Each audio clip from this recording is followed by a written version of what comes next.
Don't! Ang pagtutol ni Sandria, but her voice shaky and unconvincing. Hindi ko kayang ignorahin ang maganda mong katawan, Sandria. Ang piping pagsag-ayon ng katawan mo sa ginagawa ko. Sick hand teasing one nipple and kiss another one na nagpakawala ng impit na pag-ungol niya. Am I pretend that the first you feel hasn't turned my blood on fire? Sa ngayon madali kong kalimutan kung nasaan tayo. All I wanted is to make love to you right now. Sa kwarto mismo ni Kate, the sensual feel of him was arousing her to fever pitch nang ipikit niya ang mga mata. Na-visualize na niya na maaari mangyari kapag sinunod ang ibig ng katawan. Na-visualize niya ang kahihinatnan pagkatapos. At si Kate, nang maalala ang kaibigan, ay tinipon niya ang natitirang lakas upang itulak ito. Nang mamadali siyang tumungo sa banyo at doon nakita niya ang hubot-hubad na kaibigan na nakaupo sa toilet bowl at natutulog. Natutulog na siya, my dear. Tapusin na natin ito. Mula sa likod niya ay umakap sa kanya si Sick. Saka lamang niya napansin na expose ang kanyang dibdib at medyo napiga ito ng mga braso nito. Wala siyang lakas para pigilin ang binata sa gusto nitong mangyari. Hinayaan pa niya itong buhatin siya pabalik sa kama. Pero nang maramdaman niyang kukubawawan siya nito, ay tila siya nagising mula sa pagkakahimbing. Tinipon niya ang natitirang lakas upang ito ay titulak. Gusto mong makalibre ho? Isang marahas na paghinga ang pinakawala ni Sick. So you want me to pay you? Painsultong tanong nito. Nakahiga sa kama pahalang at madilim ang mukha nitong tumitig sa kisame. How much? I'm sorry, hindi ko alam na may bayad pa lang kasi ang ipinalasap mo kahit sinulyapan muna siya. Bitin. Kumalat ang pamumula niya. Why you arrogant brute? Just because you are rich, akala mo mabibili mo ang lahat ng naising mo. Akala mo, you are not for sale, Sandria. Natutuwa ako. Sa kabilang manday gusto kong maniwala, nakakaiba ka. Pinahanga mo ako sa pagiging loyal mo sa kaibigan. Pero hindi nangangahulugang mapapaniwala mo ako. Kilala ko ang tulad mo. You portray different role, wearing different kind of shoes. You didn't really know me that well. Maaari, but your profession is enough. I met a woman like you before, and I'm warning you. Hindi mo ako malilinlang. So there is a skeleton under your closet. Nagbunga ng hangin ang binata. Naupo sa gilid ng kama. I hate commitments. Hanggang isang gabi lang ang hinihiling ko, Sandria. Para matapos na ang apoy na simulan mo, nangangako akong magiging masaya tayo sa bagong experience. I have very good performance in bed. Natitiyak kong mas magaling ako sa mga lalaking nagdaan sa katawan mo. May talimang mga tanis sa huling sinabi na hindi nakaligtas sa kanya. You won't find out. Just say yes, Sandria. Mapapatunayan ko sa'yo. Sa magdamag wala kang katalo-talo dito. Mapapaligayan mo ako. Instant milyonaryo ka naman. Is that bad? Are you trying to say na gusto mo akong magpakatotoo to remove my mask? Yes. Oh, nadidismay ang sambit niya. Sana hindi na lamang niya nakilala ang lalaking ito. Ang kaprangkahan ni Sick ay parang batong ipinupukol sa kanyang mukha. And shiver na nagpupulong na naman ang kanyang dugo sa isang bahagi ng kanyang pisngi. There, the Raven is still the best actress. You blush like a virgin. Paano mo nagagawa yan? Tell me, wala kang pakialam. Hindi mo obligasyon na punahin ang pagbabago ng kulay ng mukha ko. Nangiwi si Sick. Galit siyang umahon sa kama. Nanginginig pa rin ng buong katawan sa samot-saring emosyon. Nahigit pa niya ang paghinga na agad bumagsak ang damit sa may paanan.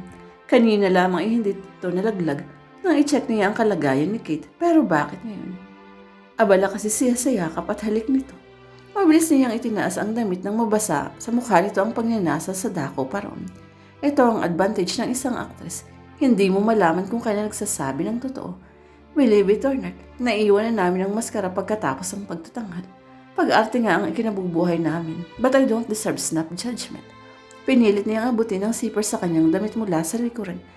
Pero ang problema hindi niya mahila pataas. Shit! Having a little trouble again, my dear Sandria.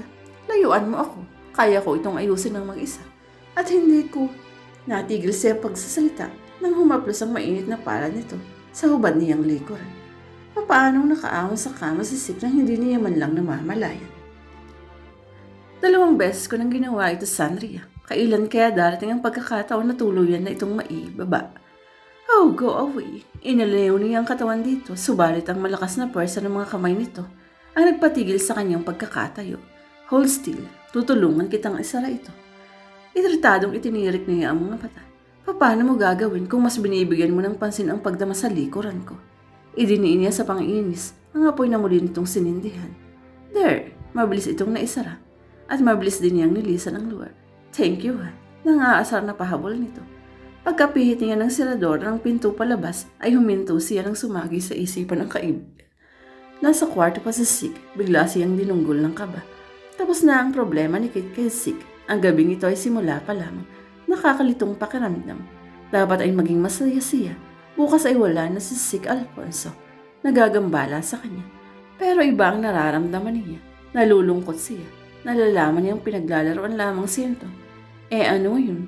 Hindi ko naman siya pinahihintulutang paglaruan ako. Ang sabi niya sa sarili, kasunod na malakas sa pagbagsak ng pinto. Pagkatapos ilapag ni Sik ang walang mali na si Kit ay kinumutan ito ng binata. He was about to leave nang mapansin niya ang kapirasong tela na napapalamutian ng lace na nakalagay sa kama. Marasi ang napalingon sa labas ang marinig ang pagbagsak ng pinto. Nakalimutan ni Sandria ang kanyang bra. Nagmamadali siya sa paglabas. Nilak niya ang bawat pinto na madaanan. Napatili si Sandria nang bigla na lamang siyang sinaklit sa bewang at umangat ang kanyang mga paa sa lupa. Pagkatapos ay inikot siya ni Sik. Put me down, Sik. Nakatilimutan mong magbra, my dear Sandria. Nang siya ay ilapag. Halos matunaw sa tindi ng embarrassment nang makita niya ang kamay ni Sik sa kanyang panloob. Mula sa kamay ay dumako ang kanyang mga mata sa mukha nito. Una niyang natunghayan ay ang pagtaas ang nangungutyang labi at nanunuksong mga mata. Pahiklas niya itong kinuha kay Sik. Isinilid sa kanyang bulsa. Tayo na. Iginiya siya sa sasakyan ito. Ihahatid na kita. Hindi na, kaya kong umuwi ng mag-isa. Hinawakan siya ng mahigpit sa braso. You have a big and rounded breast, Sandria. Baka bakla ay tiyak na mag-iinit sa sandaling maaninag nang wala kang bra. She blushed. Pagnanasaan ba nilang madre? Ang madre hindi. Pero hindi ka naman madre, Sandria. Pinuksan nito ang pinto ng kanyang sasakyan. Nang nasa manibela na si Sik ay inalis nito ang nakalagay sa kanyang ulo. Hindi bagay sa iyo. Umirap siya. Inayos ang sarili mula sa pagkakaupo. Naghintay siya ng ibang sasabihin ni Sik. Subalit nakarating na sila sa apartment. Wala nang sinabi ang binata. Walang kibo umibis siya. Hindi niya nilingon ang papalayong sasakyan. Naging palaisipan sa kanya ang ginawin nito. Iniwan nito ang himbing na sikit. Sa halip ay inihatid siya. 3 sunod na araw. 3 beses din siyang nakakatanggap ng text message mula sa hindi niya kilalang numero. Pangatlong araw din siyang hindi kinokontak ni Kate. Nada, nagpalit ka ba ng SIM number? Tanong niya dito habang kumakain sila ng agahan. Hindi, bakit mo na itanong? Tuwing umaga nang nakakatanggap ako ng text na good morning at sa gabi naman ay sweet dreams.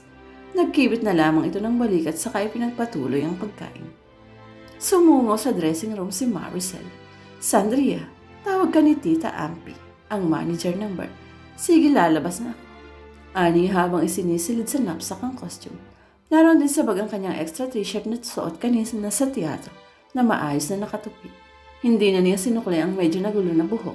Ang tanging gusto niya ay makapagpahinga sa sandaling makauwi. Pang-4 na araw na tumawag na si Kit. Ipinalam sa kanya dumalang muli si Sik sa bahay. Umahon ang inis niya sa dibdib. Ipinilig niya ang ulo. Sumasakit ito dahil sa pag-iisip. Tama na ang ilang gabing pagambala ni Sik. Sandria, sandali, pagkatapos nito ay talagang uuwi na siya. Pero hindi pa siya makakauwi. I'm sorry, Sandria, nahihiyang sabi ni Ampe. Request ng customer. Alam mo namang hindi natin sila pwedeng tanggihan. Ewan ko na. Sinabi ko namin pauwi ka na pero nakiusap. Nakadepende raw ang buhay at kamatayan nito. Heto nga palang lyrics ng kakantahin mo. Kinuha niya ang papel. Huwag mo raw kalimutang ialay sa kanya. Nakasulat sa ibaba niya ng kanyang pangalan. Okay. May pagmamadaling pumanhik siya sa stage. Siguro naman ay last song na niya ito ngayong gabi. Kinuha na niya ang microphone sa katatapos pa lang na singer. I would like to dedicate this song to... Sinulya pa niya ang ibaba ng papel. Napatimbagang sa nabasa. Parang gusto niyang takbuhin ang pagbaba ng stage. Ngunit naig pa rin ang professionalism.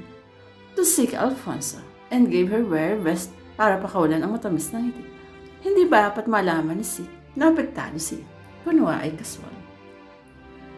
Walang kurap na napatid si Sik sa napakagantang si Sandria. Ilang ulit niyang pinag-iisipan ng lahat. Ngayong nakatiyak na siya sa nararamdaman, handa na niyang suyuin ang dalaga sa kanyang pasya. Halos sinigi ng ina ang tinutuluyan sa tindi ng excitement. Hindi ito magkandatuto sa pagtuturo sa kanya ng dapat gawin.